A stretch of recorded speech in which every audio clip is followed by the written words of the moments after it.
Eh, bueno, la clase de hoy, ya luego de lo que respecta al primer corte, va a ser un poco, como un poco de, de lo de antes, un poco lo de después. O sea, es como una especie de transición. ¿M? Bueno, en cuanto a temas, pues ya vamos a ver de qué se va a tratar. Eh, y en cuanto a la parte práctica, pues vamos a revisar algunas cosas porque la idea es que nosotros podamos montar simulaciones que incluyan sistemas de control, ¿sí? Para recrear, por ejemplo, lo que está pasando en un sistema, por ejemplo, puede ser una planta, bueno, un proceso industrial. Tenemos que poder eh, simular todo esto y pues para ello se necesitan algunas cosas especiales el, de LabVIEW. Entonces, pues antes de empezar, me toca comentarles que, bueno, hay que revisar la versión de LabVIEW que nosotros tenemos. ¿Por qué? Bueno, yo les había dicho anteriormente que, bueno, o sea, en principio descargamos la versión que no estaba licenciada, ¿no?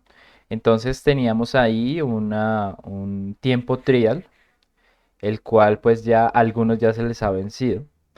Y pues la cuestión es que, bueno, yo les dije luego, bueno, entonces no vamos a trabajar finalmente, o sea, definitivamente con esta versión, sino vamos a trabajar con la 2016, dado que esta ya la encontré, se puede licenciar, no tiene ningún problema para ejecutarse, no nos pide nada de licencia.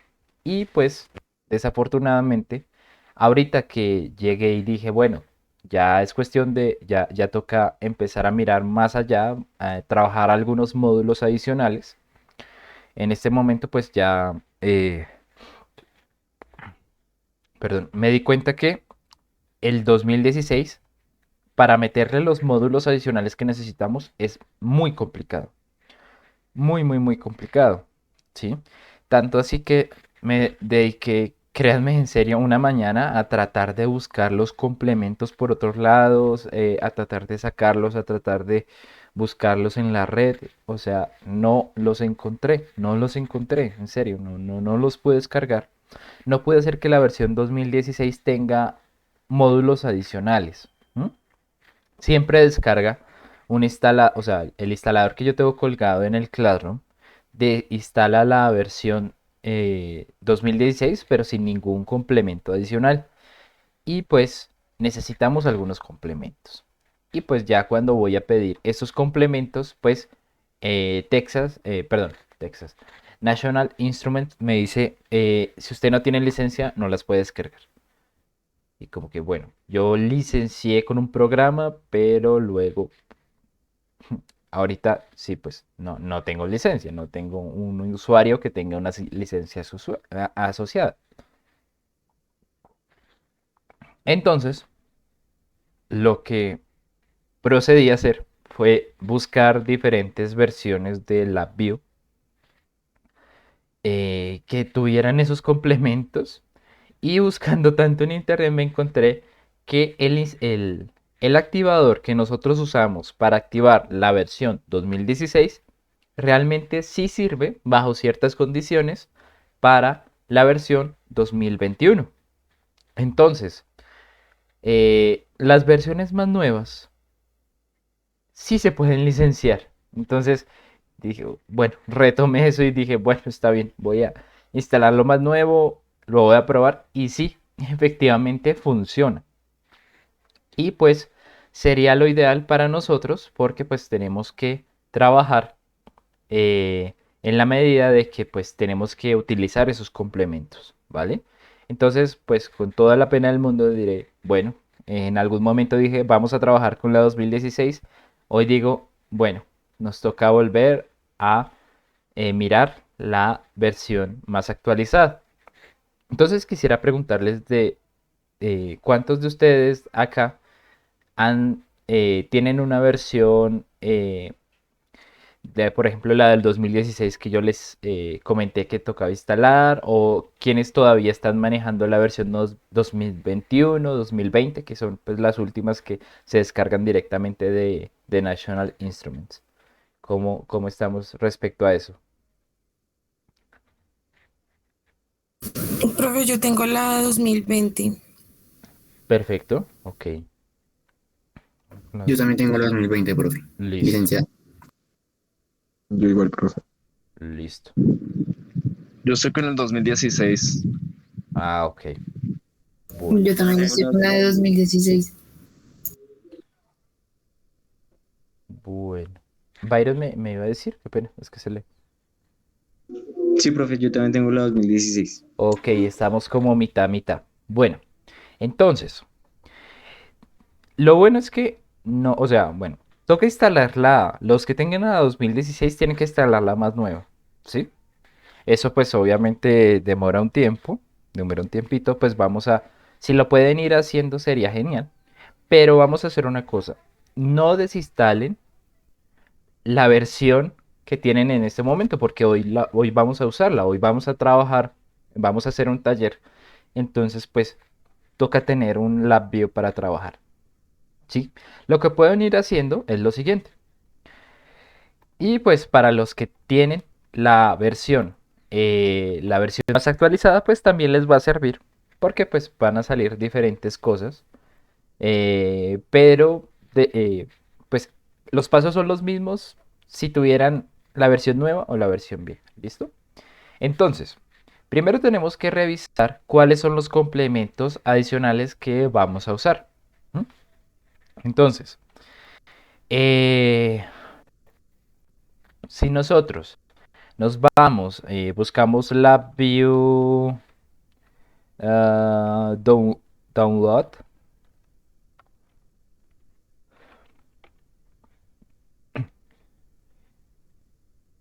pues directamente de la página de National Instruments nos aparece el enlace para descargar la versión más nueva. Puede ser la 2020 o la 2021. Eso sí, bueno, quienes no tengan esta versión, bueno, igual descargar. Y quienes la tengan también pueden descargar este archivo. Es simplemente un visualizador de los paquetes de NI, de National Instrument, con los que cuenta pues su, eh, su computador. Mire, ya la había descargado ayer, pero bueno, pues, la descargo de nuevo. Entonces, si nosotros abrimos este descargable, este .exe, van a ver que, por ejemplo,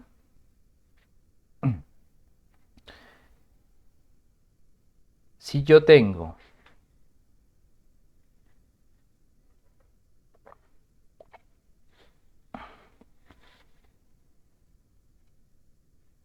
esperemos un momentico,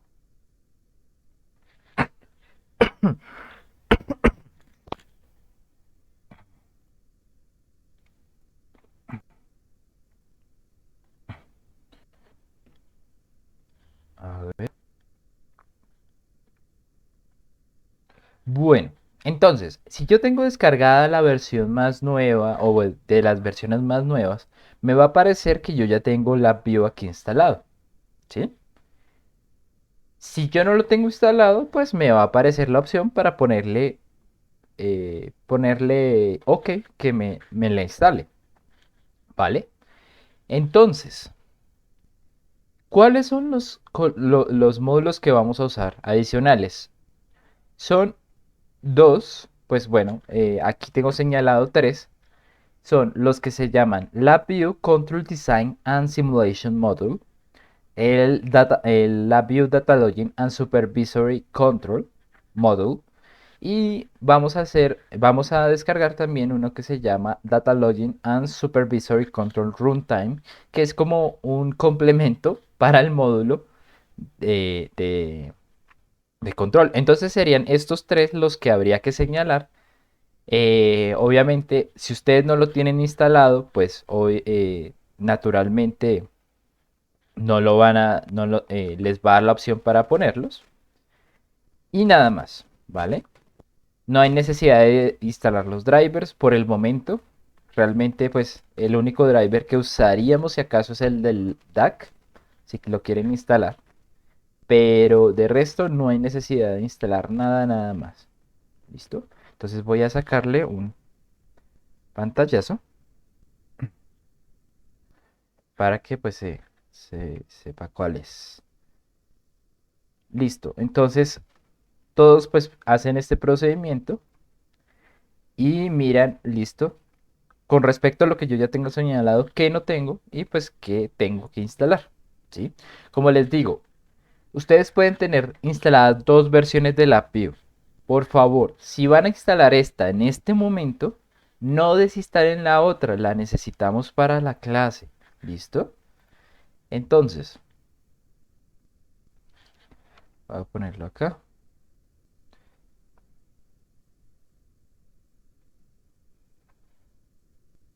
Listo. Entonces, esos son los paquetes que hay que descargar. Se siguen los pasos, todo normal y se instala normalmente. ¿Mm? La idea es que vamos a utilizar eh, una, ¿qué? El mismo activador que habíamos usado antes, pero ya les voy a decir cómo utilizarlo. Entonces, a ver, voy a subirlo de una vez por si acaso alguno lo quiere hacer. Eh, a ver, Profe, son 3 add-ons, ¿cierto? sí, estos se llaman Ah, listo. add-ons. Eh, Sí. Son los que aparecen acá. Ahorita ya voy a dejar la pantalla, pero mientras voy a, bueno, primero crear tema 1709 21. Bueno, voy a crear momentáneamente, luego le pongo bien el nombre y a ver, lo puse ayer, soporte de utilidad.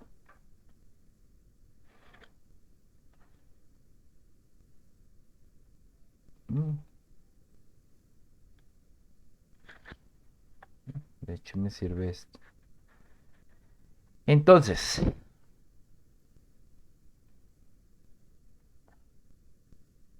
en el Classroom ya publiqué, digamos, el tema de hoy y en ese tema ya aparece una parte que dice software de utilidad y lo que contiene es el activador de licencias de National Instrument, ¿vale? Entonces, si ustedes ya, les recomiendo que primero instalen los complementos, los módulos y pues si no tienen el apio, instalen, ¿sí? Ahora, después de eso, nosotros lo que tenemos que hacer es llegar y seguir los siguientes pasos para licenciar el National, pues los componentes de National Instrument. Entonces, voy a poner aquí los pasos justamente al lado de, o bueno, voy a poner los pasos acá al lado. Entonces, para licenciar, bueno,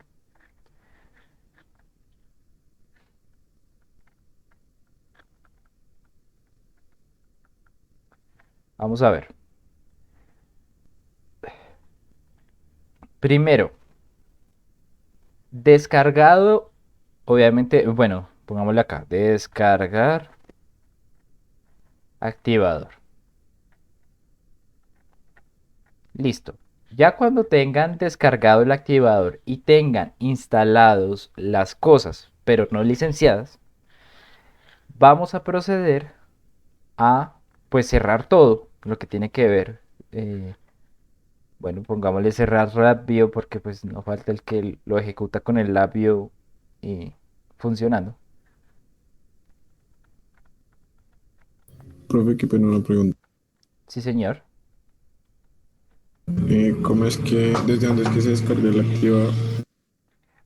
Ya les pongo las... no, pues eso ya está en el Classroom. Ah,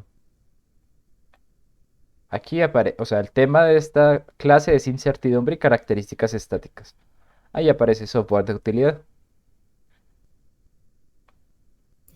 Ah, ok, profe, gracias. Vale. Entonces, cerrar todo lo del apio. Tercero, ya con todo cerrado, vamos a desconectarnos de internet. ¿Vale?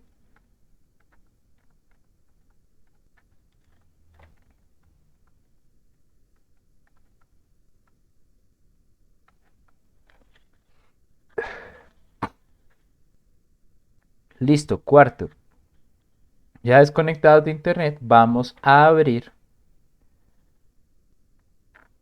eh, el activador, pero con permisos de administrador.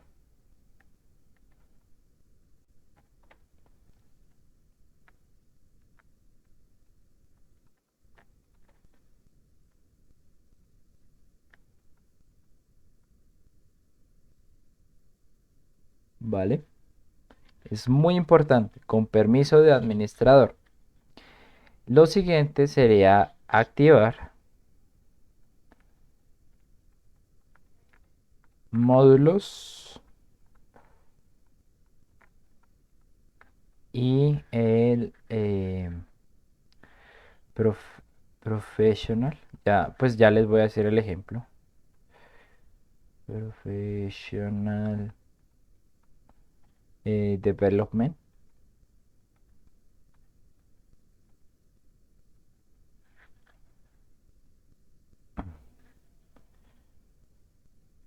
Listo. Y sexto,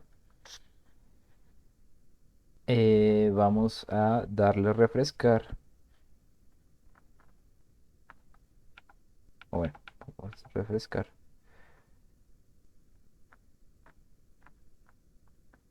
Y luego vamos a pues, cerrar.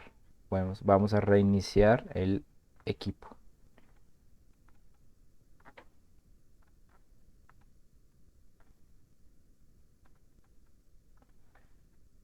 Bueno, ya les voy a mostrar. Listo, entonces yo voy a abrir el activador, ¿vale? Que yo lo tengo pues acá. Obviamente pues no voy a desconectar internet pues para que ustedes sigan viendo porque igualmente, o sea, lo que es de, o sea, si estoy conectado a internet no me va a funcionar el proceso. Pero pues bueno, yo ya lo hice, entonces es solamente para mostrarles que sale. Bueno, bueno, yo lo tengo aquí en descargas.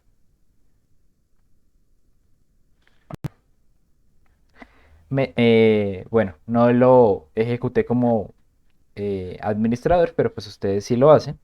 Entonces, yo tengo aquí el LabVIEW 2016 todavía instalado. Aquí aparece pues en verdecito todo lo que está licenciado. Vamos a ponerle lupita por si acaso. No se ve. Fíjense acá. Entonces, tengo LabVIEW todo licenciado. Tengo LabVIEW 2021 que descargué justamente ayer o antier. Bueno, estaba, que estaba tratando de instalarlo. Los módulos y los toolkits. Entonces, vamos a proceder. Cuando nosotros no tenemos nada licenciado, no, nos aparece así, como en grisecito. Entonces, lo único que tenemos que licenciar es el Development System, ¿sí? Los demás no. Y los módulos. Entonces, como estos módulos son nuevos, pues no les van a aparecer licenciados. O sea, para licenciarlos solamente es darle clic derecho y decir activar o desactivar. ¿Listo? Activar o desactivar. Cuando ya los tengan activados, vamos a proceder a darle opciones y a refrescar. ¿Listo? Ya cuando nos refresque ya nos deben aparecer igualmente señalados, ¿sí? Lo que yo ya supuestamente he licenciado. Y pues para que se haga efectivo, realmente lo que tengo que hacer es reiniciar el equipo. ¿Listo? Es eso nomás lo que se tiene que hacer y si se hace correctamente se puede licenciar el LabVIEW, la versión más nueva. ¿Vale? ¿Alguna pregunta, muchachos? Igual les dejo aquí la pantalla. Si quieren sacarle un pantallazo, aunque pues esto ya está grabado, esto está totalmente grabado, pero eh, si quieren sacarle un pantallazo, pues como para ir haciendo el proceso ahorita, pues bueno, se puede hacer sin ningún problema. Profe, con el 2020 también se puede. Con el 2020 también se puede licenciar y el 2020 creo que también permite descargar los módulos. ¿Listo? Lo importante es que me permita descargar los módulos y aparezcan. Ah, bueno, ¿cómo me doy cuenta yo si mis módulos efectivamente están funcionando como deberían funcionar? Bueno, vamos a ver, y ya les muestro. Entonces, cerramos esto.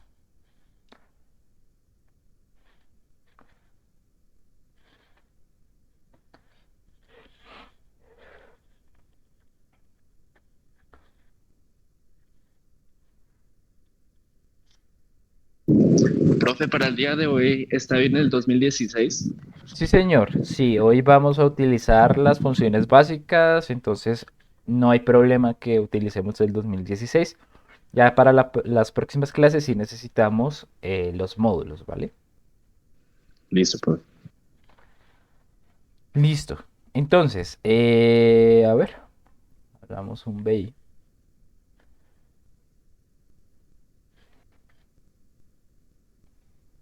Entonces,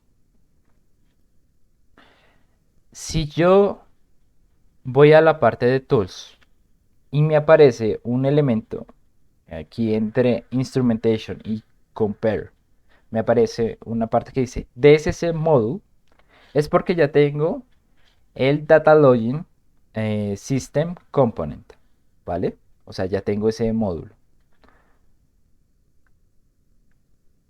Y el otro módulo, que es el de control and simulation,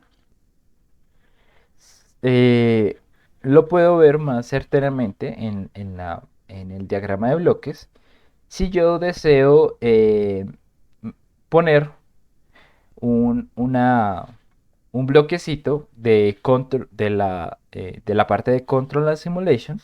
Si yo no tengo instalado el módulo, me va a salir solamente las opciones Payde y Fuzzy Logic, ¿vale? No me va a salir ni simulación, ni Control Design, ni System Identification.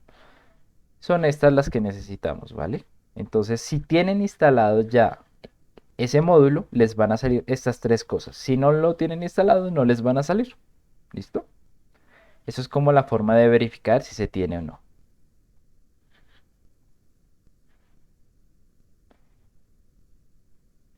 Si desean, como les digo, pueden ir haciendo el proceso mientras que va pasando la clase. ¿Sí? El proceso pues completo, no sé, a mí se me demoró una hora. Entonces, pues, igualmente yo los puedo guiar en el proceso, si ustedes quieren, pero por favor, les pido encarecidamente, los de ayer fue que les dijera, necesitamos un nuevo lapio, pum, de una corrieron a instalar el otro, como, venga, no, esperen, tenemos que trabajar con algo. Entonces, por favor, no desinstalen todavía la versión del lapio que tengan, ¿sí? Y pues si ya tienen si tienen la versión nueva, pues bueno, pueden practicar el proceso de hacerle, de ponerle la licencia. Y pues si no les funciona, me dicen. ¿Listo? Pero pues sí, o sea, toca probarlo es ahorita que estemos como en receso de clase o bueno. Bueno, ya ustedes verán, ¿sí? O sea, yo los puedo asesorar si hacen el proceso ahorita, pero pues, por favor. tengan algo con que trabajar al final de clase. ¿Listo? Bueno, ¿alguna duda de esto, muchachos?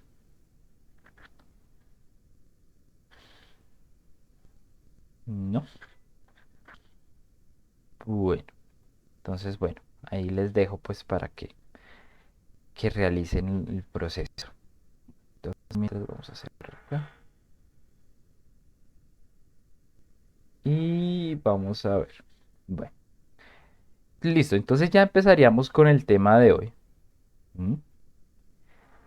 El cual está muy relacionado con lo que veníamos trabajando antes de el parcial, ¿sí? Y pues ya luego trabajaríamos algo relacionado con lo que va a venir pues después. ¿Listo? Entonces, empezamos pues con determinando qué es ese proceso, qué es ese concepto de incertidumbre, ¿sí? Cuando nosotros hablamos de incertidumbre, siempre vamos a estar pendientes de que pues obviamente es algo que yo no sé con certeza, ¿sí? Por ahí pues incertidumbre, sin certeza, ¿sí? Entonces, lo que pasa es que todas las mediciones tienen asociadas una cierta no certeza, una cierta incertidumbre, debido pues a que nosotros realmente estamos atados pues por las condiciones del medidor que nosotros usamos. Si tuviéramos un medidor muy preciso, pues la incertidumbre sería casi nula, sería muy pequeña, pero siempre va a haber una incertidumbre porque pues, bueno, ya vamos a ver por qué. Entonces, ¿de dónde viene esta incertidumbre? ¿De dónde viene esa no certeza que tenemos ante las mediciones de datos? ¿Sí? Entonces, hay diferentes fuentes, ¿sí? Yo aquí pues he puesto cuatro, pero podrían uno clasificar unos pocos más. Bueno, la primera es como la naturaleza de la magnitud que se mide, ¿sí? Hay elementos que son muy fáciles de medir. Por ejemplo, si usted desea medir, no sé, la distancia, algo de centímetros, si usted lo hace con una regla y si es algo recto, o sea, si es una medición recta, entonces, bueno, no vamos a tener una mayor dificultad.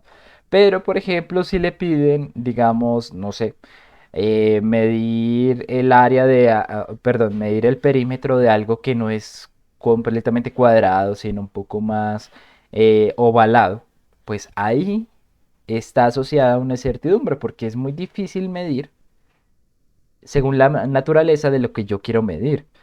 Es el caso también de pues otras mediciones, por ejemplo, lo que es temperatura. La temperatura es difícil de medir. ¿Por qué? Porque pues la temperatura, normalmente los cuerpos no distribuyen de manera tan uniforme la temperatura, aun cuando pues hay metales que difunden muy bien el calor.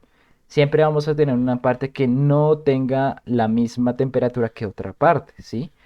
La naturaleza es muy difícil, entonces la naturaleza de los elementos que se miden son difíciles, pues entonces habrá una incertidumbre más grande si la naturaleza no se da perfectamente para una medición, ¿sí? Otra cosa es el instrumento de medición. Si nosotros nos pidieran, no sé, medir el ancho del computador, uno podría hacerlo con una regla grande, con una escuadra o con un metro, ¿sí? Pero con esa misma regla no podríamos medir o bueno, podemos medir lo grande, podemos medir la longitud, no sé, de la sala, pero eso nos implicaría tener que, o sea, tener que correr la reglita varias veces, ¿sí? Y pues eso no es lo ideal. El instrumento juega mucho a favor o en contra de la incertidumbre. ¿Por qué? Porque hay asociados algunos elementos que tienen mayor incertidumbre que otros, ¿sí? O sea, la incertidumbre pues está asociada al proceso de medición y si el proceso de medición no tiene el mejor instrumento posible, pues obviamente tendrá una incertidumbre más grande. También pues está lo que es el observador. Por ejemplo, Nosotros cuando vamos al mercado y, no sé, nos pesan, no sé, o sea, pues, bueno, cuando vamos no a Olímpica ni a Éxito, ni a Carbulla, no, no, no, sí, cuando vamos a una plaza, pues los medidores que hay son de aguja, ¿no? Los medidores de peso. Entonces, el movimiento de esa aguja señala un valor establecido. Y si yo lo miro de un ladito, puede verse que, no sé, el peso es 3 kilos. Y si yo lo miro de otro ladito, puede que sea 9,95. ¿Sí? Perdón, 2,95. Entonces en el observador también hay una discrepancia. ¿Por qué? Porque, o sea, como que el hecho de mirar en de diferente lado, pues puede hacer que varíe el valor del elemento medido. Entonces, pues obviamente vamos a tener un problema dependiendo si el observador realiza muy bien el proceso de medición o si de pronto tiene algún tipo de problema en cuanto a eso, ¿sí? Pónganlo para cualquier variable que ustedes utilicen. El observador siempre va a jugar a favor o en contra de tener una menor incertidumbre o una mayor incertidumbre. Y adicionalmente estarían las condiciones externas, entonces pues todo mezclado. Entonces yo siempre pongo el ejemplo de, hay un problema en los laboratorios de la Nacho, bueno, había un problema que era, por ejemplo, cuando uno estaba en el laboratorio de comunicaciones que tenía que, no sé, leer como por ejemplo el voltaje que recibían algunas antenas, era mucho más grande cuando al lado, cuando no sé, como era como a 20 metros, estaban haciendo prácticas de electricidad alta, ¿sí? De alta tensión. Entonces, hasta que no se puso como un recubrimiento en el laboratorio, siempre había problema porque los campos electromagnéticos alteraban las mediciones que uno tenía en comunicaciones porque pues eran muy altos, eran muy grandes. Entonces pues las condiciones externas siempre van a jugar también a favor o en contra. ¿Listo? No podemos, por ejemplo, decir, bueno, vamos a medir, no sé, la, la cantidad la potencia de la voz. Y si lo hacemos, por ejemplo, no sé, al lado de una vía principal, pues va a haber mucho estímulo externo que va a alterar nuestra medida, pero que no entra dentro de las mediciones que uno quiere. Entonces, siempre va a jugar en contra esto. Entonces, cada uno de los factores puede por separado ser una fuente de incertidumbre o pues juntos pues hacer más grande la incertidumbre. Y obviamente pues de qué tanto podemos aislarlos de esto, vamos a tener menos incertidumbre o más incertidumbre. ¿Listo? Si nosotros podemos evaluar y catalogar las fuentes de incertidumbre, pues podemos hacer correcciones en nuestra medida. ¿Sí? Pero bueno, eso ya lo vamos a ver. Entonces, realmente eso se asocia muy bien a lo que estábamos viendo antes, de errores aleatorios, errores sistemáticos. Un error sistemático es el que les digo, el de la medición de o sea, la medición de las antenas en el laboratorio de comunicaciones al lado teniendo pues una cosa, una práctica de alta tensión, ¿sí? O sea, son errores que son comunes y que pues, o sea, uno puede decir, ok, esto se debe a tal cosa. Hay otros errores que son totalmente aleatorios y pues que uno no puede discernir de dónde viene el error. Entonces, para la combinación, para saber, pues, por ejemplo, listo, entonces, ¿qué de mi medida, qué está fallando? ¿Hay errores aleatorios o errores sistemáticos? Entonces, podemos utilizar dos términos, ¿m? Exactitud y precisión, pues, para definir esto. Y pues mejor que este ejemplo no encontré para discernir qué es exactitud, qué es precisión. Si nosotros lo viéramos en un crucigrama, o sea, no sé, a mí que me gusta desarrollar mucho crucigramas, digamos que los términos son sinónimos, ¿sí? O sea, básicamente si uno le preguntan exactitud, uno puede poner precisión de uno. Pero realmente en la metrología tienen un significado distinto. ¿Listo? Miremos el gráfico acá. Entonces, una medida que tiene precisión y exactitud, como sería la B,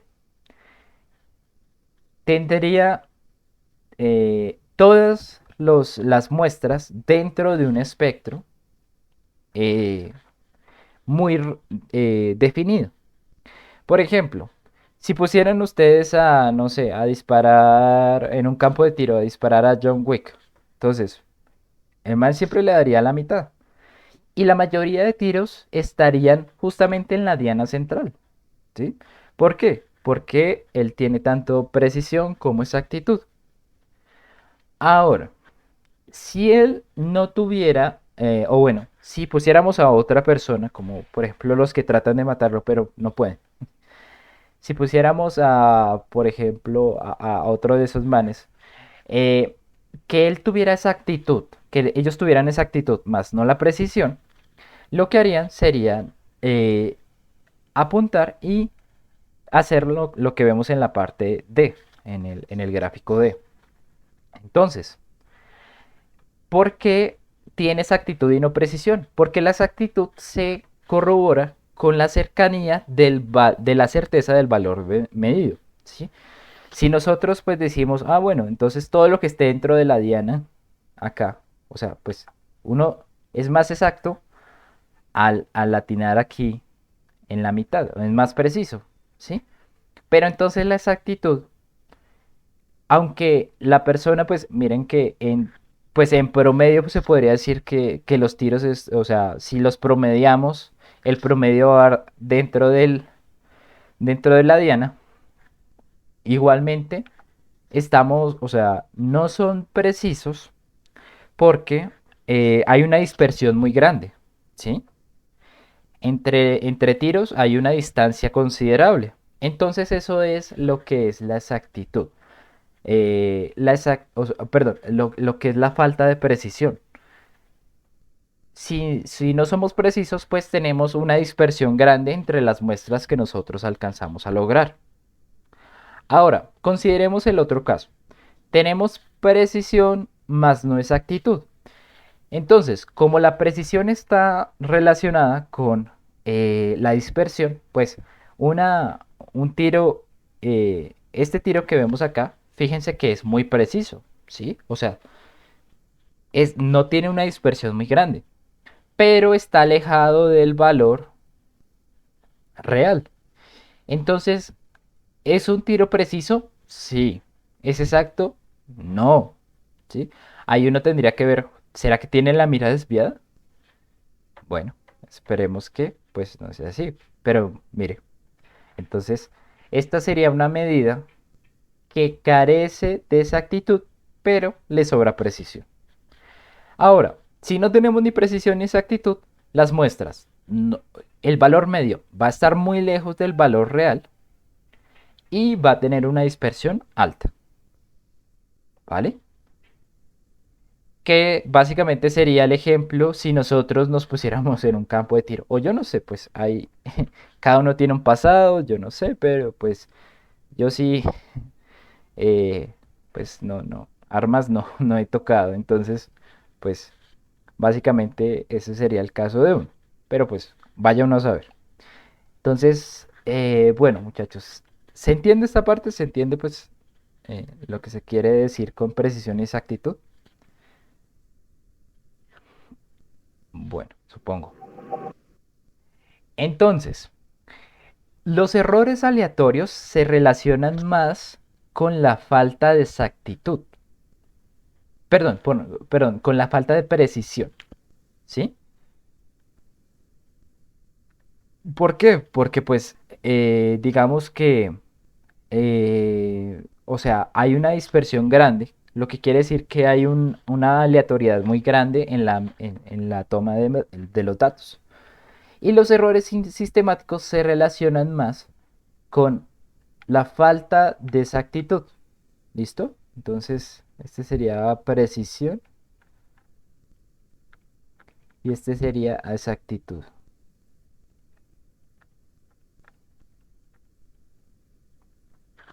¿Listo? Entonces, ¿cómo sabemos cuándo tenemos un error aleatorio, cuándo tenemos muchos errores aleatorios y cuándo sistemáticos? Bueno, podemos corroborarlo con estos dos conceptos. Ahora, si nosotros, digamos, ponemos a medir una variable varias veces, ¿por qué tendría una incertidumbre asociada si siempre estamos midiendo lo mismo? Si siempre vamos a medir, por ejemplo, un portátil y las medidas nos salen siempre iguales, venga, porque hay una incertidumbre en cuanto a en cuanto a esa medición. Bueno, nosotros, cualquier medida va a tener una incertidumbre, eso sí es totalmente cierto. Y pues nosotros, igualmente, aunque tengamos siempre una serie de medidas que tienen una, eh, o sea, que no tienen una dispersión muy grande, igualmente siempre van a tener una incertidumbre. ¿Por qué? Porque los errores que están ocultos son menores a la resolución que tienen cada aparato de medición. Les pongo un ejemplo. Si nosotros medimos con una reglita y digamos que medimos, no sé, 7 centímetros, pero la medida no está exactamente en 7, sino está entre 7 y 7.1, pues entonces uno qué diría, le pongo 7 centímetros o pongo 7.1, ¿sí? Como no tengo otra rayita en medio de estas, en medio de esto, pues entonces yo no puedo decir, ok, me opto por 7.05 o qué, ¿sí? Entonces hay una incertidumbre. ¿Por qué? Porque en el valor más pequeño nosotros no podemos asegurar que esté o sea, que está esté pa este lado más, o sea, más para este lado o más para el otro lado, ¿sí? Siempre va a haber una incertidumbre porque asociado pues al número más pequeño, a la división más pequeña que se pueda considerar. ¿Listo? Entonces, ¿cuál sería la incertidumbre acá? La incertidumbre, pues, sería si, por ejemplo, se ubican 7 centímetros. Si yo digo, ok, 7 centímetros, pero está, digamos, 7 acá. Pero está más para la parte de 7.1 o más para la parte de 6.99. Bueno, pues ahí debe haber asociada una incertidumbre. Más o menos 0.05. Y ya vamos a ver, pues, por qué. ¿Listo? Ya vamos a ver con otro ejemplo. La resolución de este elemento, pues, es el dígito más pequeño, o sea, la división más pequeña. Y en este, pues, la resolución sería de 1 milímetro. Fíjense que entre rayita y rayita siempre hay 1 milímetro. Entonces, por ejemplo, la resolución es de 1 milímetro, que es lo mismo que decir 0.1 centímetros. Y pues obviamente, de ahí yo saqué que la incertidumbre es de 0.05. ¿Sí?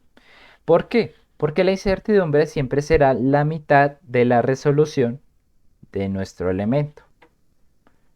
Vamos a poner otro ejemplo y vamos a hacerlo más con pasos. Por ejemplo, tomemos esta probeta que mide volumen. ¿Sí? Entonces, eh, bueno, miremos la serie de pasos. Entonces, al medir con una probeta graduada en milímetros, repetidas veces, se obtiene siempre un volumen de 300 mililitros. ¿Mm? Entonces, siempre vamos a estar por acá. Ahora, ¿cuál es la división más pequeña de esta probeta? Pues a ustedes de pronto les queda un poquito difícil porque no se discierne bien. Pero la división más pequeña, hoy miércoles, justamente ayer cometí este error y lo fui a arreglar, pero no sé, creo que abrí la versión que no estaba arreglada. Bueno, la división más pequeña de este elemento, si ustedes lo van a contar, es de 5 mililitros, ¿vale? ¿Por qué? Porque, por ejemplo, contemos acá, 400, 405, 410, 415, 420, 425, 430, 435, 440, 445 y 450. La raya más chiquita que hay es la de 5 mililitros, ¿vale? Si la división pequeña, es decir, la resolución de este aparato de medición es de 5 milímetros, pues la incertidumbre será de la mitad.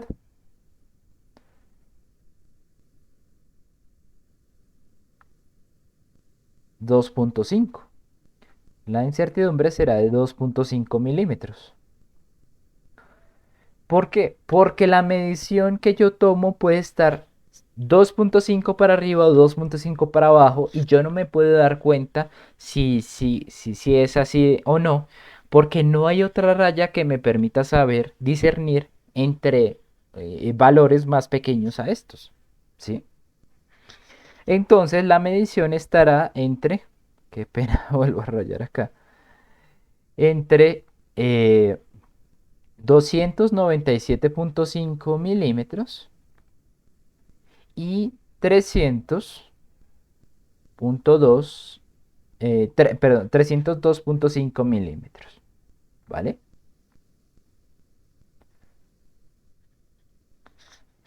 Y a este intervalo se le conoce como el intervalo de confianza de medición, ¿sí? Por eso es que nosotros siempre vemos la incertidumbre o la tolerancia, que también se le llama en la ingeniería, una incertidumbre o una tolerancia asociada a una medición. Fíjense acá. Entonces, este más o menos indica que podría ser más grandecito o menos, o sea, podría estar el valor entre 297.5 y 302.5. ¿Qué valor es el certero? ¿Qué valor es precisamente el que necesito? Pues no sé, ¿sí? Pero lo que yo aseguro es que mi medición va a estar entre estos valores, ¿vale? Este intervalo de confianza de la medición tendrá pues la misma longitud que la resolución. 5 milímetros entre el tope más pequeño y el tope más alto, entre el límite inferior y el límite superior. Entonces, obviamente el intervalo de confianza será el doble de la incertidumbre y lo mismo que la resolución. ¿Vale? ¿Alguna pregunta, muchachos? ¿O se entiende pues la idea?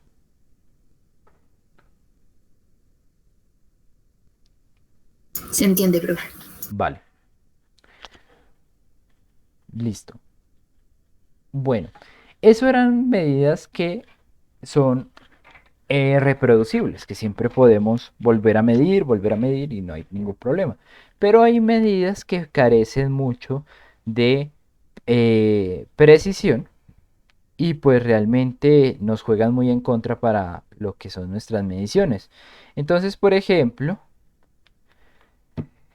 tenemos, digamos, unas muestras que son, pues es un ejemplo. Tenemos unas muestras de esta manera. Se nos muestra de la siguiente manera. Entonces uno dice, venga, el valor más pequeño es 40 y el valor más grande es 50. ¿Qué valor yo tomo? O sea, ¿cuál es el valor de esta muestra? Si lo viéramos como en una recta numérica, pues, o sea, serían como, estaría muy distribuidos, ¿sí? Estaría como muy distribuidos los valores. Entonces, ¿cuál de estos yo tomo? Bueno, ese sería como lo primero que nosotros nos preguntaríamos. Y también nos preguntaríamos qué incertidumbre se asocia a ese valor reportado, ¿sí? O sea, ¿por qué? Porque primero la muestra no nos deja saber un valor certero. Y segundo, pues no nos dice, ok, la incertidumbre es tanto, ¿no? No nos dice la incertidumbre. Entonces, bueno, ¿cómo podemos responder estas dos preguntas? Tenemos que hacer un estudio estadístico de las mediciones, ¿sí? Entonces, lo primero es averiguar cuál es la tendencia central. Llámese tendencia central lo mismo, o sea, dígase tendencia central lo mismo que entendemos por promedio. Si nosotros hallamos el promedio de esto, que es como lo más lógico, vamos a hallar la medida central, la tendencia central, y es lo que vamos a utilizar, que si nos dicen, ok, entonces, teniendo esta serie de muestras, ¿cuánto usted cree que es el valor asociado? Bueno, lo más lógico es pensar, listo, el promedio es lo más, el promedio de estas medidas, pues es lo más lógico que sea el valor que yo quiero medir, el valor el valor de mi medición. Y lo demás, la dispersión, que contaría pues más o menos cuánto es la incertidumbre, pues estaría dada por otras medidas que pues ya vamos a ver. Las medidas de dispersión, el cálculo de medidas de dispersión son la desviación media y la desviación estándar, ¿sí? Ambas pueden funcionar para mostrarnos cuánto sería la incertidumbre.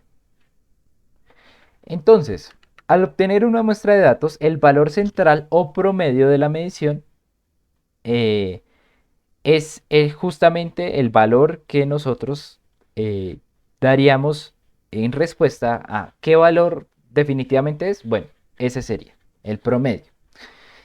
Y la incertidumbre se puede representar con el valor de la desviación media o, digamos, de manera más elaborada, porque este valor es mucho más preciso, podríamos considerar utilizar la desviación estándar, ¿sí? Cualquiera de los dos es válido.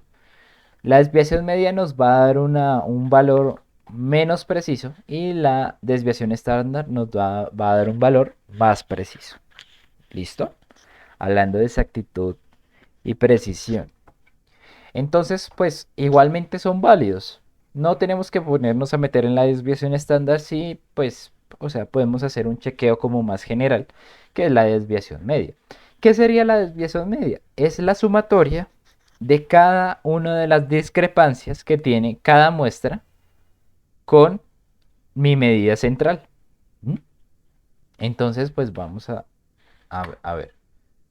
Si yo tengo esto y mi medida central es, digamos, 45, promedio, X gorrito, este cosito siempre me indica que, o sea, este es el X promedio, ¿sí?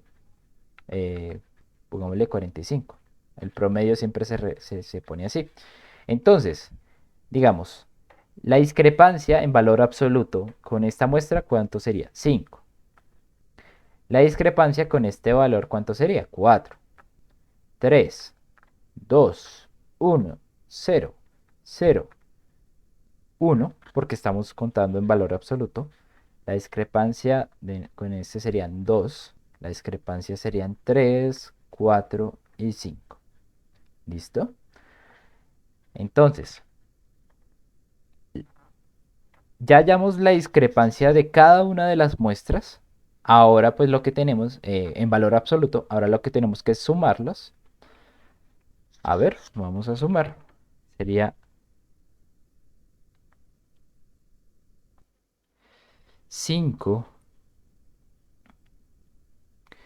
más 4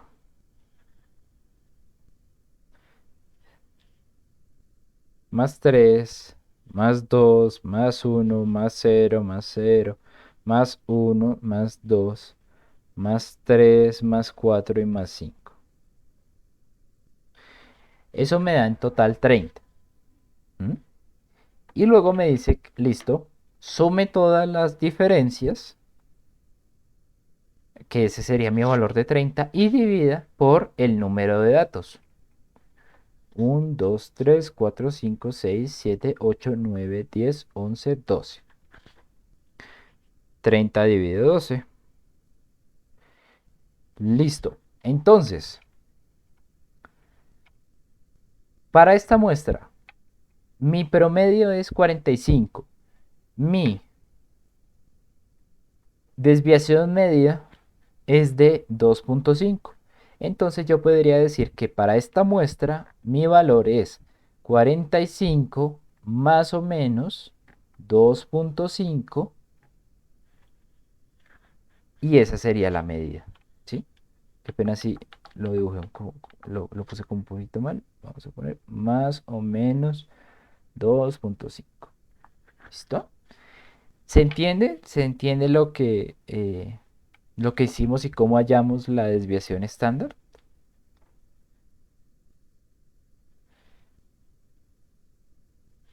Sí, señor. Ok, Sí, señor, sí, señor. listo. Bueno, ese era un ejemplo. Obviamente, normalmente los datos van a ser como más difíciles que estos, pero pues, bueno, hicimos como un ejemplo rápido. Entonces, ya indirectamente yo lo hacía antes, pero bueno, ¿cómo expresamos una medida? Lo tenemos que hacer de la siguiente manera, siempre poniendo al principio el promedio, el valor central, ¿sí? Y luego la incertidumbre. La incertidumbre siempre la vamos a poder como ver como un delta X, ¿sí? O como la desviación media, ¿sí? Cualquiera de los dos puede funcionar. O sea, cualquiera de las dos nomenclaturas se puede observar. Eh, pero siempre se va a representar así. Una medida más o menos una incertidumbre y la unidad. Esta incertidumbre puede darse como la veíamos antes. 45 más o menos 2.5, como aquí no hay unidades, pues no le pongo unidades, digamos que, no sé, sean metros. Y, o la podemos ver representado en porcentaje. Más o menos, no sé, digan ustedes ah, cuánto es el porcentaje. 2.5 dividido 45 sería 5.55%. Son dos formas de mostrar o sea, de mostrar las medidas, ¿sí? Entonces, una es en valor absoluto, en valor, y otra es en porcentaje. Por ejemplo, si ustedes se ponen a ver las resistencias eléctricas, pues, digamos, siempre nos dice 10K más o menos 10% ohmios. ¿Mm? Perdón. Aquí el K pues tiene que ir luego, ¿no? 1 más o menos 10% kilo ohmios. Ahora, esto mismo pues sería lo mismo que decir 1 más o menos 0.1 kilo ohmios. ¿Mm? Es lo mismo. Se puede dar en porcentaje o se pueden dar en valor absoluto. Y pues X es el valor central de la medición y delta T representa su incertidumbre, como ya lo vimos. Y la medición estaría comprendida dentro de un intervalo, el cual vemos acá. Delta de X bueno, estaría entre menos la incertidumbre y la incertidumbre. Por ejemplo, de esta resistencia, ¿cuánto sería el intervalo de confiabilidad? Pues sería 0.9 kilo ohmios hasta 1.1 kilo ohmios. ¿Vale? Se entiende que pues la mayoría de valores deben estar comprendidos en ese intervalo. ¿Sí? Bueno, ahora, si nosotros tomamos una incertidumbre, por ejemplo, o bueno, vamos midiendo con un metro varias veces, pues obviamente siempre a cada medida va a ir asociada a una incertidumbre. Y si nosotros luego sumamos ese valor, pues la incertidumbre se va a acumular, ¿sí? Tomen esto, si final, un valor final, pues será el resultado de varios otros valores iniciales, por decirlo así. Y si cada uno de ellos tiene una incertidumbre, este al final va a tener acumulado todos los posibles errores de, de cada uno de estos. La incertidumbre siempre se acumula, el error siempre se suma, ¿sí? Entonces, pues, obviamente vamos a tener uno, o sea, vamos a tener al final las medidas que salgan de las mediciones con incertidumbre, obviamente van a tener una incertidumbre acumulada. Se va a propagar dicha incertidumbre. ¿Listo? Entonces, siendo que todas las medidas pueden, o sea, todas las mediciones directas, es decir, que se hacen, o sea, que yo las hago físicamente, pueden ser reproducibles o no reproducibles, tienen asociada una incertidumbre, pues obviamente las indirectas, que son las mediciones que yo hago a partir o sea, de otras mediciones, por ejemplo, no sé, si yo mido tiempo y mido distancia y a partir de eso hallo velocidad, la medición de la velocidad será una medición indirecta porque no la hallé directamente midiendo en la vida real, sino que lo hice a partir de otras mediciones. Entonces, obviamente esas mediciones tendrán asociada una incertidumbre que origina que la propagación de incertidumbre de las mediciones directas se derive a esas mediciones eh, indirectas, ¿sí? Por ejemplo, si nosotros sumamos o restamos valores que tienen asociada una incertidumbre, díganse ustedes, pues, tener las magnitudes, por ejemplo, x más delta de x y y más delta de y. Si nosotros tenemos estas respectivamente y las sumamos entre sí para hallar un valor que ustedes digan z, ¿m? Las incertidumbres obviamente se sumarán. ¿Por qué? Porque como les digo, el error siempre se acumula. Ahora, si nosotros hacemos una resta, también igualmente se va a acumular la incertidumbre. La incertidumbre no se cancela entre sí. La incertidumbre se propaga, se suma, se abunda, o sea, como siempre va a tender a ser más grande. Aquí yo puse el ejemplo de una suma, pues es muy intuitivo pensar, listo, yo sumo este elemento con este elemento, me das al final esto, aunque aquí creo que, o sea, aquí yo había cometido un error de poner como cifras no significativas, ¿sí? Entonces, dar este 3. Oye, entonces sumo 62 con 1.7, pues listo. Voy a tener aquí un valor asociado. Ahora, la incertidumbre también se suma. Las incertidumbres se suman diciendo pues que, ok, lo más posible es que esté dentro de este rango, siendo que la incertidumbre de uno es uno, la incertidumbre del otro es otro, entonces pues se suman y ya. ¿Vale? Ahora, si esto fuera una resta, pongamos el mismo ejemplo pero con una resta. De todas maneras, mi incertidumbre no se resta, se suma, ¿sí?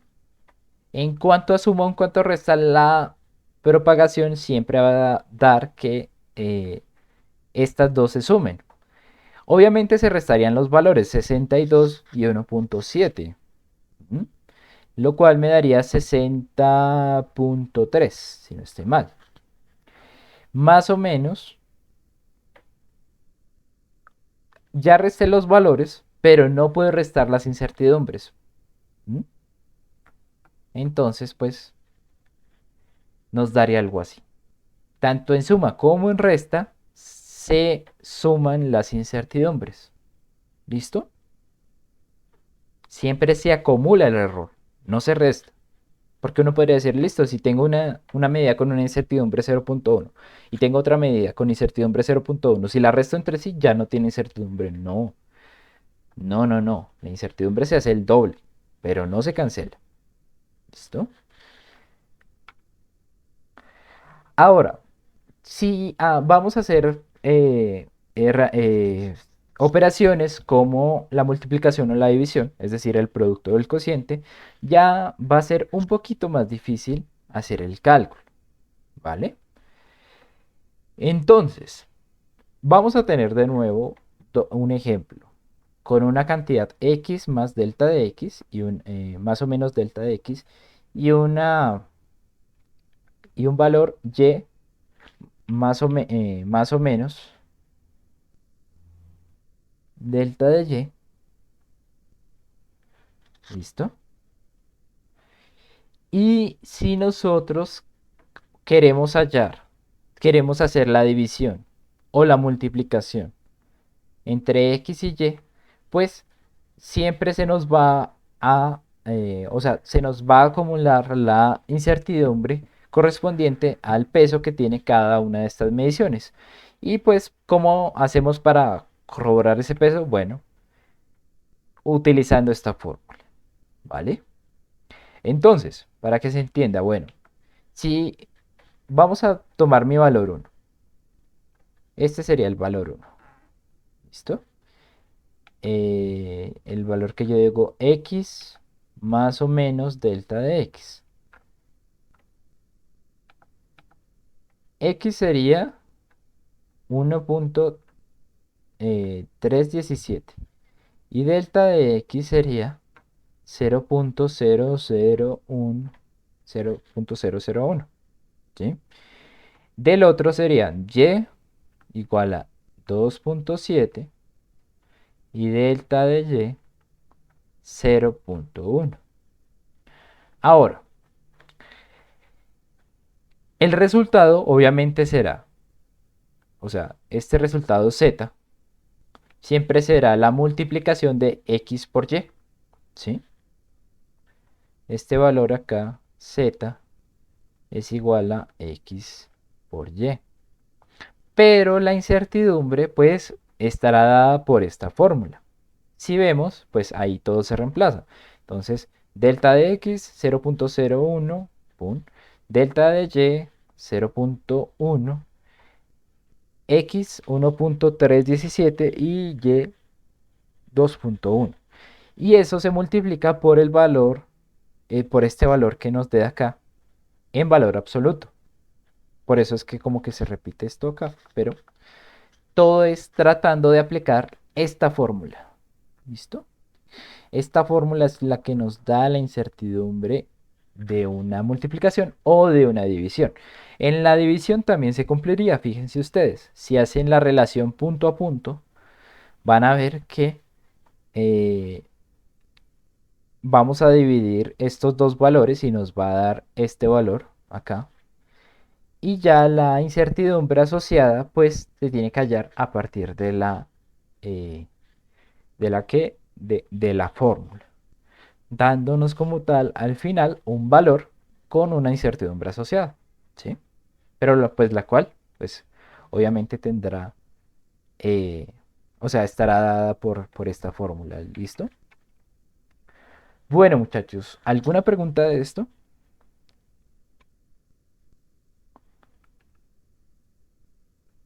Por ahora no, profe. Vale, listo. Y ahorita lo aplicaremos. Bueno, bueno, muchachos, entonces, si no hay ninguna pregunta hasta acá, pues vamos a ir al receso. Son las 9:20. Vamos a tomar el receso hasta las 9:30. Y pues ahí continuaremos con la parte teórica de la clase. ¿Listo? Bueno, entonces nos vemos en 10 minutos. Vamos a ponerle play a la grabación. Bueno. Entonces, vamos a seguir con otro tema que pues nos va a dar la pauta para empezar los temas que vamos a ver más adelante, que son las características de los instrumentos para la medición. Entonces, anteriormente pues nosotros nos enfocamos mucho en lo que era el proceso de metrología, el acondicionamiento de las señales y pues las características generales de las medidas, entre ellas pues la que acabamos de ver, la incertidumbre. Pero ahora pues vamos a empezar a ver más detalladamente qué es lo que nosotros usamos para medir, para adecuar la señal y pues para eh, actuar o meterle mano a ese proceso de control, ¿m?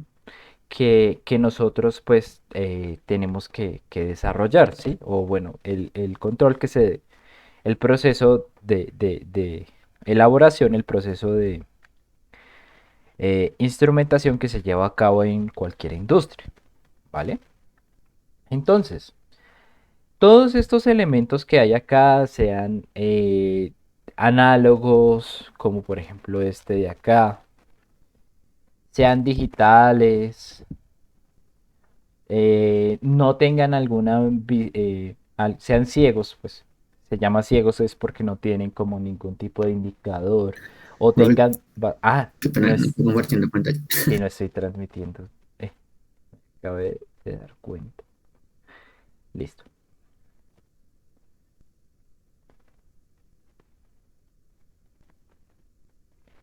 ahora sí, qué pena. Entonces, sean elementos que sean análogos, sean elementos que sean digitales, sean elementos que sean ciegos, o sea, que no tengan eh, un indicador visual, o sean elementos de cualquier índole, pues todos estos van a tener asociados unas características, ¿sí? Estas características pueden ser de dos tipos, características estáticas o características dinámicas.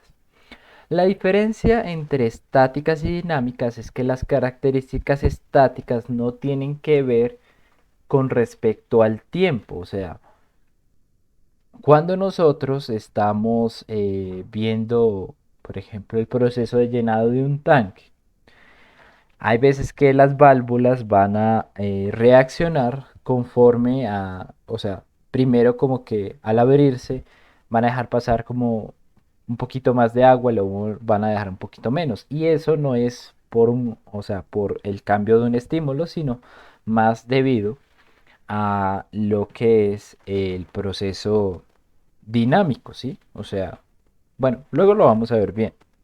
Pero entonces o sea, la diferencia entre uno y otro es que las características estáticas no dependen del tiempo y las dinámicas sí. Ya vamos a ver vamos a ver ahorita las características estáticas y vamos a discernir, ok, todo esto no tiene que ver con respecto al tiempo, es más relacionado con el valor o bueno, con las características que se asocian al valor de los elementos. Y pues ya luego nos enfocaremos en las características dinámicas, obviamente que es un proceso mucho más complejo. ¿Listo? Bueno, entonces, características estáticas de los instrumentos de medición. Vamos a ver, aquí hay diferentes tipos, o sea, hay diferentes características dependiendo de los atributos de los instrumentos. Por ejemplo, atributos como la calidad, la visualización, las indicaciones, ¿sí? Entonces vamos a ver, pues, diferentes características que podrían, no sé, no, podrían salir al utilizar un instrumento de medición. Entonces, si hablamos de características o especificaciones asociadas al indicador, pues tenemos que tener en cuenta las siguientes. Bueno, si es un indicador análogo, entonces pues tenemos que ver el desplazamiento proporcional de una aguja, ¿sí? O sea, la característica es que esa aguja se mueve con respecto a la magnitud que está sensando. Entonces, pues siempre vamos a tener que tener cuidado pues con ese indicador análogo. Otra especificación es la escala. La escala, pues, es básicamente la matriz de marcas la matriz de marcas con cifras y trazados que vemos, por ejemplo, en una regla, ¿sí? Para indicar el valor numérico de la magnitud medida. Entonces, pues, obviamente, en gran parte la escala será, o sea, para una medición es muy importante considerar la escala, más aún por lo que ya vimos de incertidumbre. Y también la longitud de la escala, tenemos que verla, pues realmente, o sea, esto es más relacionado con la parte del indicador. Y pues la distancia que tiene que recorrer la aguja entre cada uno de los indicadores análogos para recorrer, por ejemplo, la escala completa. Es decir, cuánto tiene que recorrer esta agujita para mostrarnos un cambio entre, no sé, 100, eh, pongámoslo, no sé, en temperatura, 100 grados Celsius o 200 grados Celsius, ¿sí? Pero bueno, esas especificaciones asociadas al indicador, pues obviamente van a tener, pues o sea, van a jugar en contra o a favor de nuestras mediciones. Porque obviamente si nosotros no lo consideramos correctamente, pues podemos incurrir a errores de medición. Sobre todo por los límites. Hay veces que nosotros no consideramos que algunas medidas que vamos a tomar son más grandes que ciertos límites. Yo siempre, pues ya les había dado el ejemplo de Chernobyl, creo, en donde pues utilizaban un medidor que medía hasta 3.5 Roentgen, pero pues la medida real era como 1000. Y pues ellos daban el valor máximo que les alcanzaba, pero pues no daban el valor real. Entonces, todo esto está dado para que nosotros podamos tener algunos errores de medición. Eh, Tenemos que considerar muy bien, pues, la longitud de la escala, el límite superior, el límite inferior, ¿sí? ¿Cuál es el intervalo de la escala? Es decir, cuál es la resolución del elemento. Todo eso tiene que ver, pues, con las especificaciones asociadas al indicador. El indicador nos puede dar una medida equívoca. Por ejemplo, en un proceso industrial que nosotros, no sé, lo que aquí en Colombia llamamos un chinomático, que pues es básicamente poner a una persona a reaccionar ante los cambios de alguna medición. Pues si la persona no está leyendo correctamente, pues vamos a tener una, eh, un problema en el proceso de control que podemos realizar, ¿sí? Pero bueno, entonces, tanto como pues el indicador, las especificaciones asociadas al indicador, pues también tenemos las asociadas a la capacidad del instrumento. Entonces, lo que les decía antes, los límites tienen que ser los límites, que son los valores extremos del intervalo continuo, ¿sí? Del instrumento, pues deben poder abarcar toda la medición que uno necesite, ¿sí? Eh, y pues obviamente a eso estará asociado su rango o el margen del instrumento para medir, ¿sí?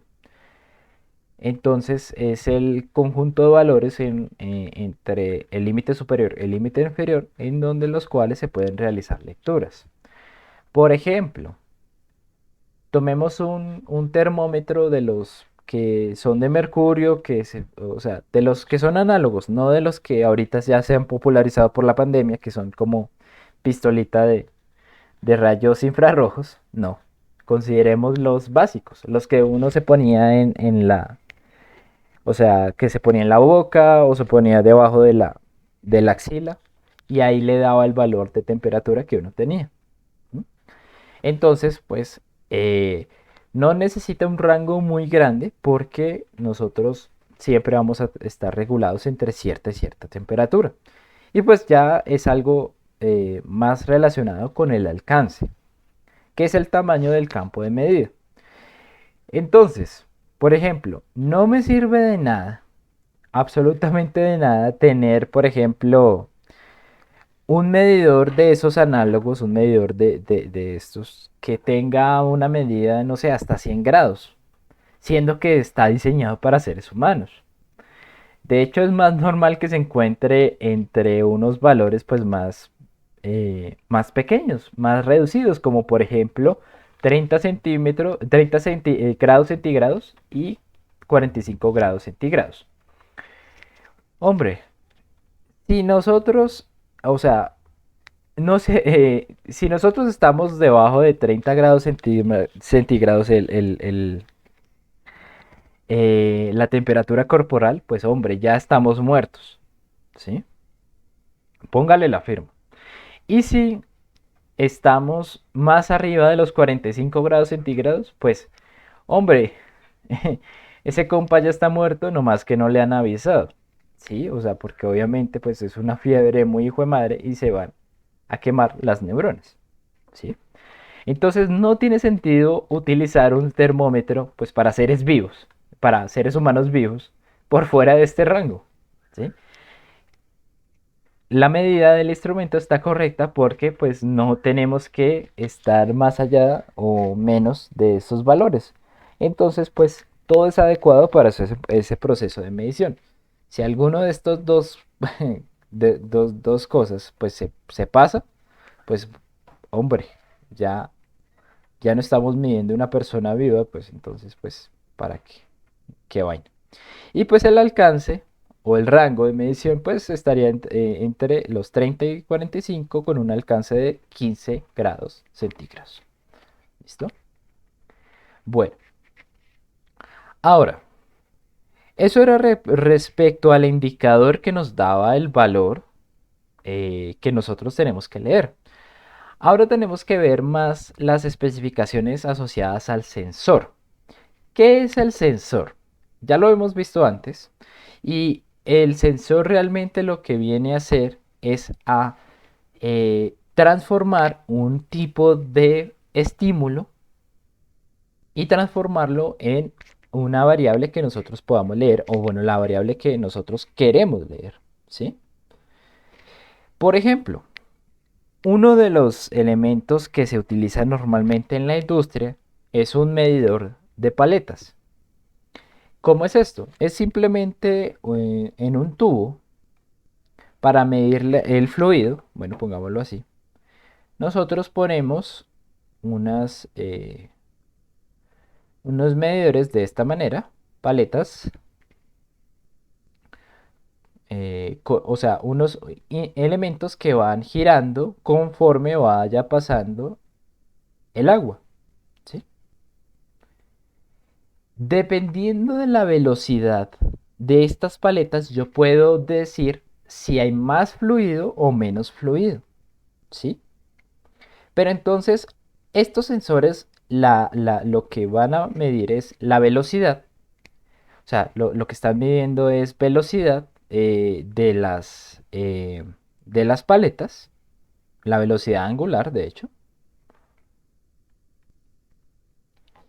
Y luego de lo que se trata es cambiar esta medida de velocidad a, por ejemplo, valor de flujo, ¿sí? Que ya sería metros cúbicos por segundo. Entonces, ¿qué es la curva de calibración o la curva característica? Es esa respuesta, ese cambio entre la variable, o sea, la variable que está midiendo, perdón, eh, eh, la, la variable que se da a partir del estímulo, ¿sí? Y la otra es la variable que nosotros queremos ver. Por ejemplo, pues aquí se da un ejemplo, bueno, distinto, pero vamos a ponerlo diferente. Vamos a ponerlo acá. La velocidad que está en radianes por segundo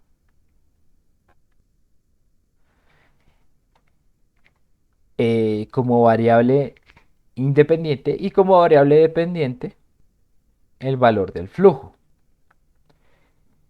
La relación entre una y otra nos va a dar la curva característica del sensor, porque nos va a decir, listo, entre más velocidad, más flujo, o entre más velocidad, menos flujo. Por ejemplo, aquí, esta característica que vemos es una característica inversa, ¿sí?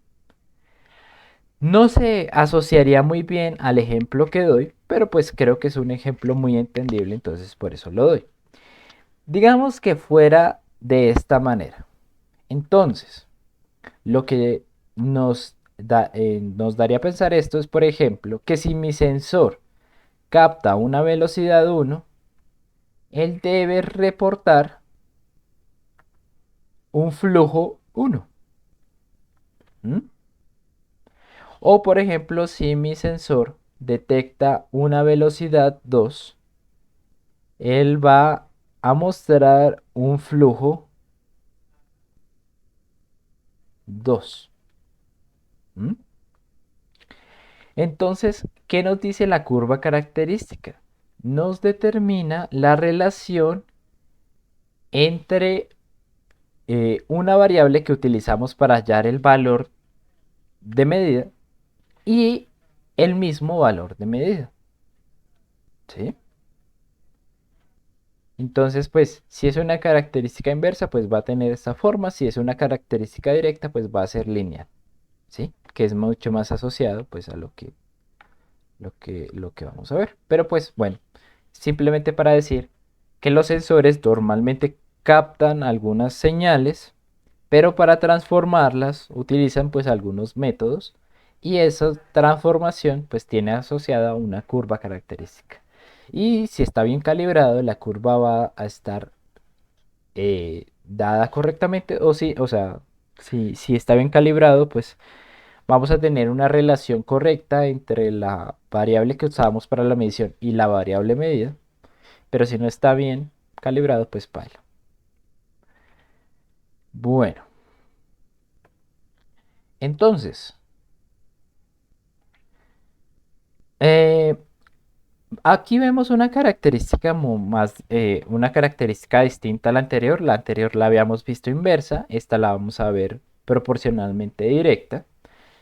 Y pues, bueno, aquí sí ya sería como más relacionado el ejemplo que yo di. Eh, un, una velocidad 1 estará asociada a un flujo 1 y así por el estilo. Ahora, ¿qué pasa? Si esta característica es muy cercana a una línea con pendiente definida, pues obviamente será mucho más fácil, mucho más sencillo hacer los cálculos de una con respecto a la otra. Es decir, si mi característica es lineal, básicamente la relación es directa.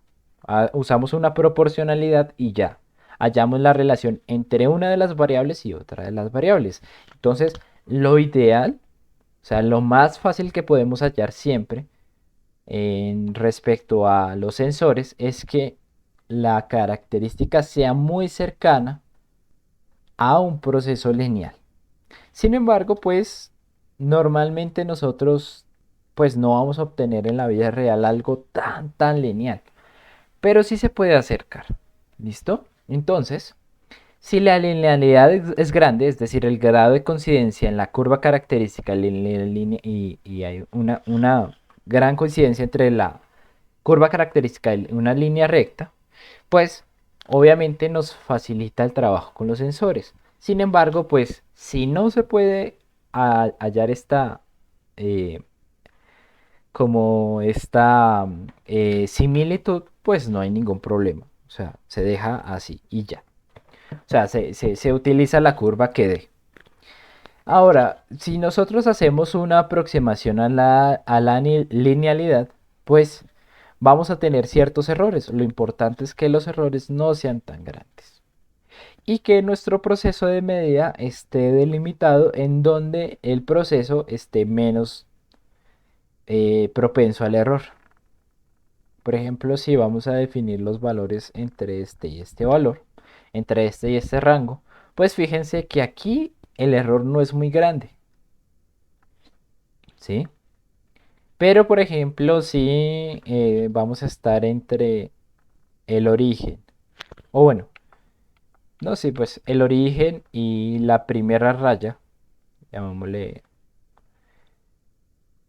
1, 2 y esta es 0. Si estamos entre 1 y 2, pues perfecto, la linealidad será mucho más grande. Pero si estamos entre 0 y 1, pues el proceso lineal pues no es muy efectivo. ¿Mm? ¿Por qué? Porque hay un error grande. Ahora, habría que ver pues la sensibilidad que tiene pues un sensor. El sensor pues la sensibilidad estará asociada a qué tanto reacciona mi sensor frente a un estímulo, ¿sí? Tomémoslo de la siguiente manera. Si una persona se dice que es sensible, es porque reacciona mucho ante estímulos con los cuales otra persona no reaccionaría tanto. Si una persona es poco sensible, pues no reacciona mucho lo que es, ante lo que es un estímulo como tal, ¿sí? Entonces, eso en las matemáticas y en el proceso de medición se denomina pues ok, si yo tengo un cambio en una variable, por ejemplo, estoy midiendo corriente y paso de 10 miliamperios a 15 miliamperios, es decir, una diferencia de 5 miliamperios, ¿qué tan sensible es mi amperímetro? Este amperímetro, que es análogo, funciona a partir del cambio de la posición de una aguja. Entonces, si mi aguja cambia mucho con respecto a este cambio es porque es muy sensible. Si no cambia tanto es porque no es tan sensible, ¿sí? Entonces la idea es tratar siempre de tener una sensibilidad correspondiente a lo que nosotros queramos medir. ¿Y cómo se calcula esta sensibilidad? Es simple. Siendo la variable de resultado esta y la variable medida esta, pues podemos contabilizarla así. Podemos decir que nuestro indicador va a cambiar 0.2 grados, aquí me faltó el grados, por cada miliamperio, ¿sí?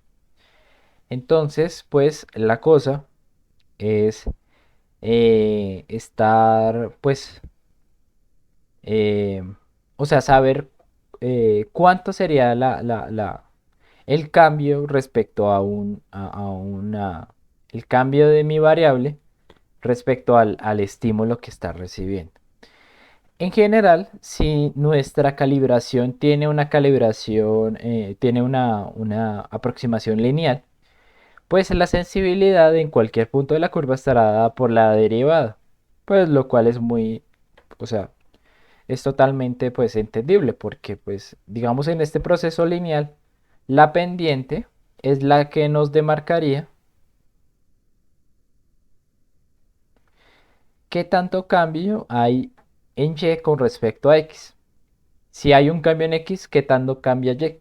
Es justamente el concepto de sensibilidad. ¿Listo?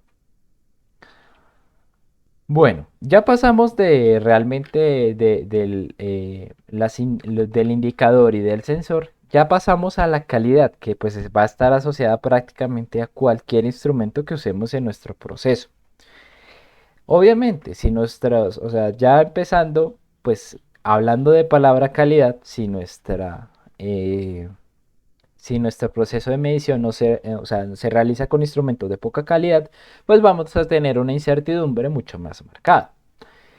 Ahora, ¿qué mide esta calidad? ¿Qué podríamos decir que es un instrumento que tiene una buena calidad? Bueno, son los instrumentos que que sus características pues no son muy notorias. Por ejemplo, una característica es la histéresis. Es la diferencia entre los valores de la variable de salida para,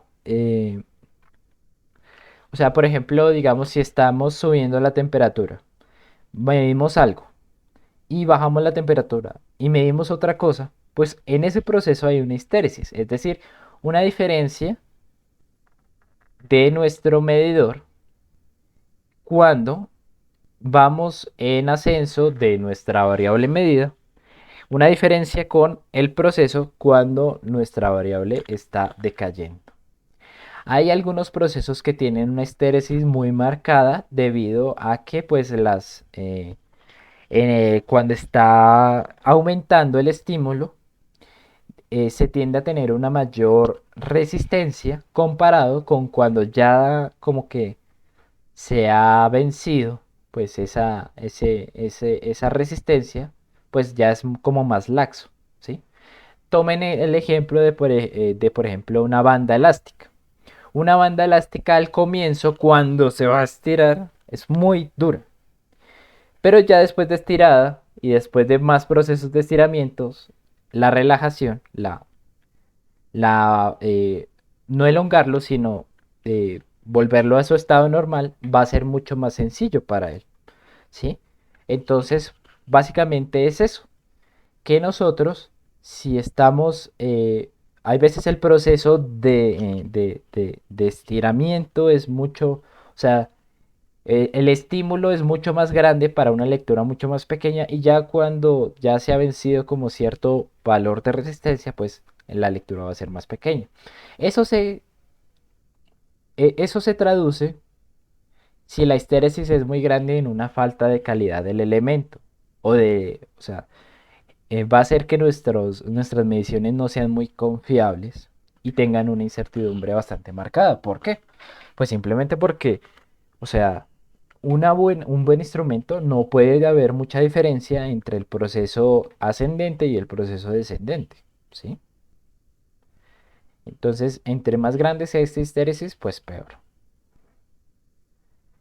Bueno, otros conceptos muy relacionados con lo que ya vemos. La repetitividad. Bueno, obviamente es la capacidad de reproducir los valores de la variable de salida varias veces, ¿sí? Es decir, que nosotros midamos varias veces y siempre midamos lo mismo. Si un elemento no tiene una buena repetitividad, es decir, si yo lo mido en ese momento, me mide 40, y lo mido en un minuto y me mide 45, pues uno dice, ¿en qué medida tomo? Pues bueno, el proceso de repetibilidad no es muy bueno y pues si no es muy bueno, lo que se abduce es a una falta de calidad del elemento, ¿sí? O a un error aleatorio muy grande. Entonces, pues ambas cosas nos dicen póngale más incertidumbre al proceso. Pero pues obviamente, si un elemento es muy, o sea, bajo diferentes estímulos, diferentes repeticiones, igualmente nos da los valores que más o menos deseamos, o sea, valores cercanos entre sí, muy precisos, pues entonces tiene una buena repetitividad. Y también obviamente será la resolución. Un elemento que no tenga una buena resolución, por ejemplo, una reglita, no se puede comparar con la medición de un pie de gallo, que es un elemento pues que nos permite medir hasta décimas de milésimas. O sea, no, o sea, nos permite ver a una resolución muy muy grande el valor de longitud de algún elemento, ¿sí? Entonces, un proceso con una resolución más alta va a significar en menor incertidumbre y por tanto una mayor calidad del elemento. ¿Listo?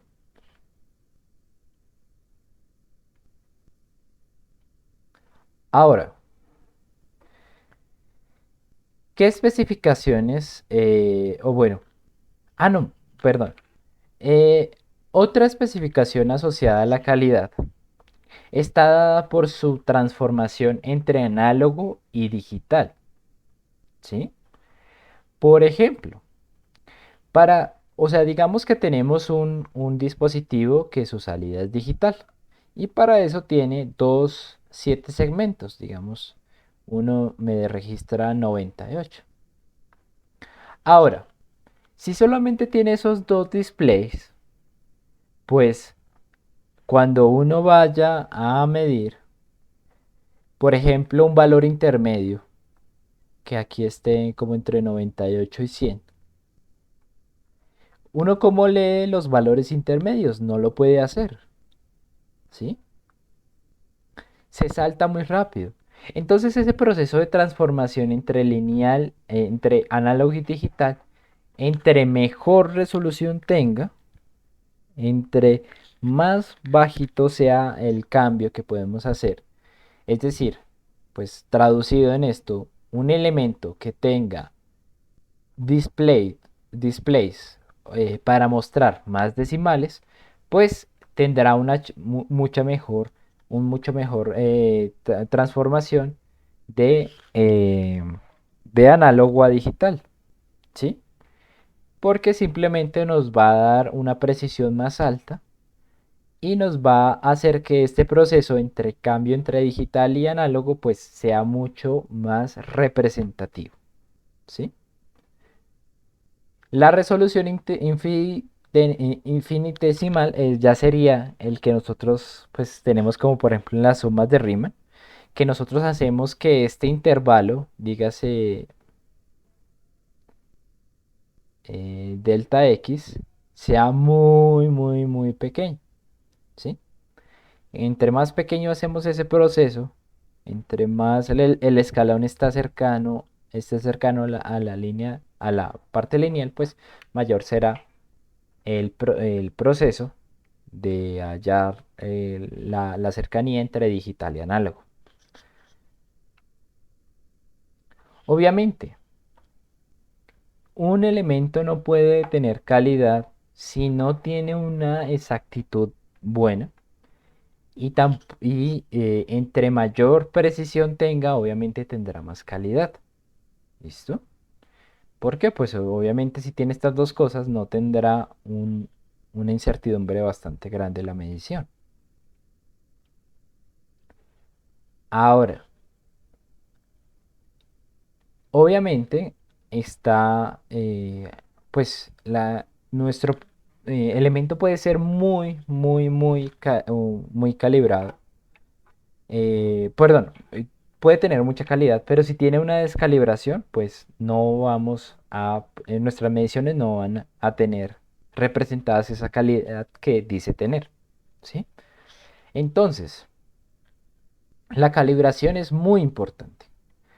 El elemento está calibrado cuando la diferencia entre el valor real y el valor medido se encuentra dentro de la precisión especificada del instrumento, es decir, nuestra medición es precisa. Se descalibra obviamente pues cuando el instrumento se aparta total o parcialmente de la recta representativa especificada para él. Aquí lo vamos a ver. Entonces, hay dos tipos de descalibración. Una descalibración proporcional y una descalibración constante. Pongo el ejemplo.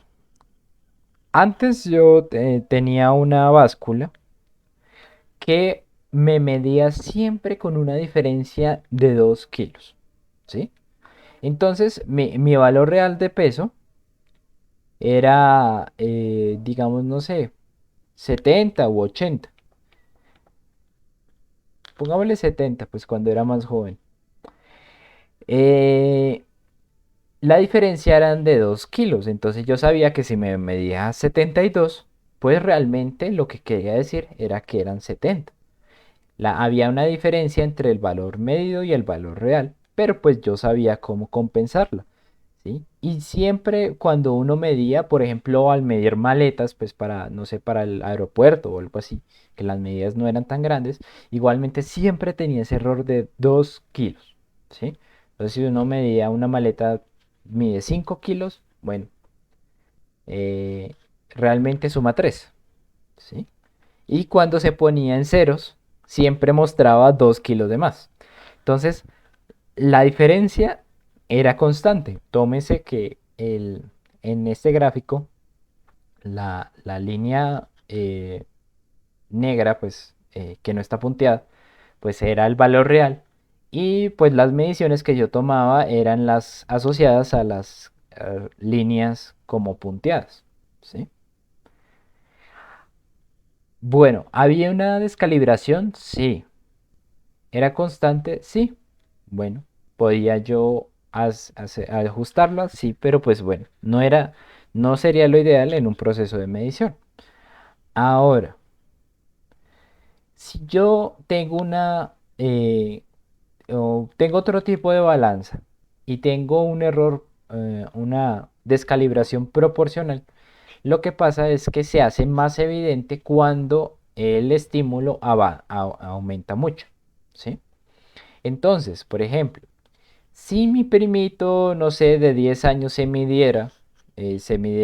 pesara, perdón, se pesara, no sé, 30 kilos, por acá.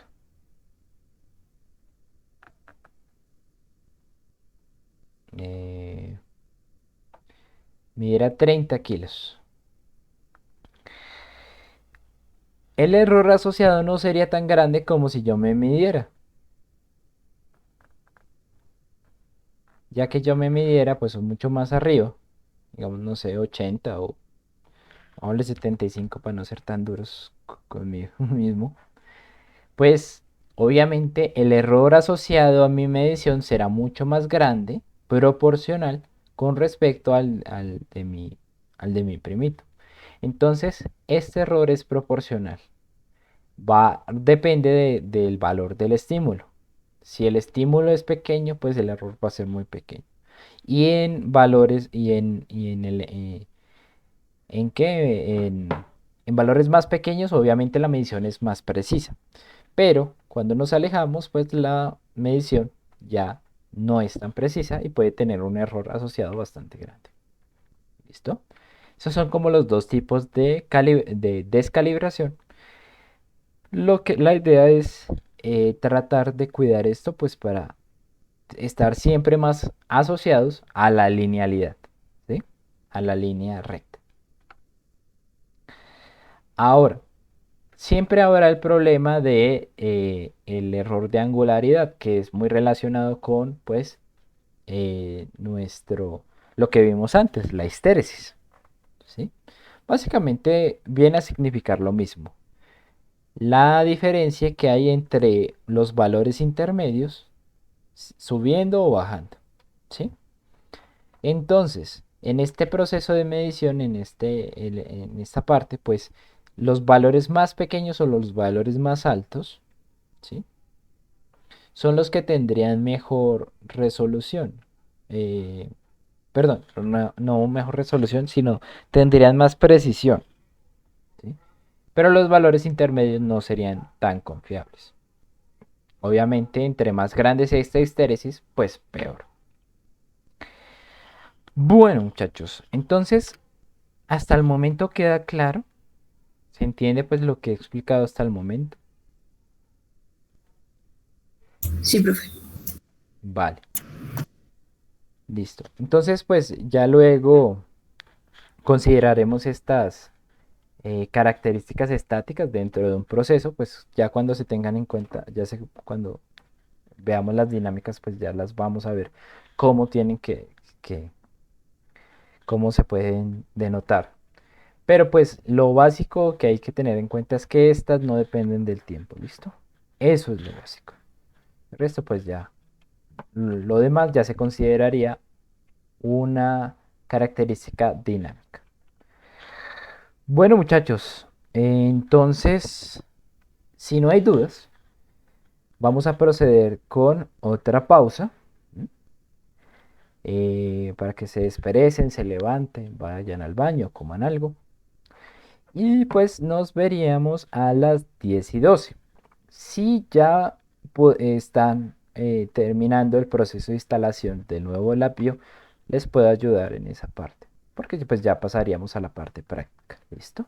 Entonces, bueno, Ahí si acaso, pues ya empezaríamos a mirar eso. ¿Listo? Entonces, bueno, voy a detener la grabación para